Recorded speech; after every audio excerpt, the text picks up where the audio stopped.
We, one time is rare. DCP, skiza wa Kenya. Nikio kiama kieru riu.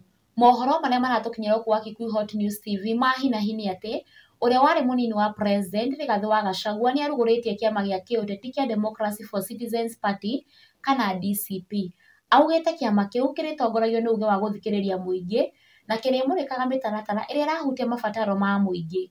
Oho Gachagua ni amurite anyitiriri a kiama giki amwe ao mari Rigathi Gachagua agitongoria, Cleophas Malala munini wake, David Migasi muikariri giti, Mithika Linturi National Organizing Committee Chairperson, Kate Waruguru National Women Leader, Maina Kamanda Eminent Persons Chairperson, Hezron Obatha Interim Secretary General, Martin Orekamwaro Deputy Secretary General, Hannah Mutua National Treasurer, Wajora Joka Deputy National Treasurer, David Jega Gikonyo Diaspora Caucus Chairperson, Alex Amasi National Coordinator, Brenda Wajira Executive Director, Christopher Mwadime Secretary for Devolution, Albina Kamwaga Secretary for International Affairs, Hussein Adhumani Secretary for Tourism, Peter Mwadhi Deputy Party Chairperson of Strategy, Adlu Kipilimo Muge Director of Elections.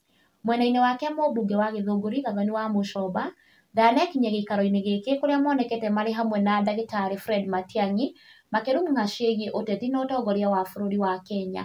Hamwe na arĩa megwĩkinyĩtie gĩikaro-inĩ kĩu nĩ Seneta wa Nyandarua Kabamĩthũ, Women Rep wa Kĩrĩnyaga Njeri Maina, Seneta wa Kiambu Karũngũ wa Thang'wa, Gĩthaiga wa Cai gatagatĩ ka angĩ aingĩ. Na ũguo nĩguo maũndũ makĩhana, mwĩroreri wa Kikuyu Hot News TV, thiĩ na mbere na gũ-subscribe nĩguo ũgakorwo ũrĩ wa mbere kũmenya marĩa marakunũka gũkũ bũrũri-inĩ, marĩ mahiũ matarĩ marahora, mamenywo nĩ mbarĩ ya Nyamenya Magagai. Stay tuned for more updates.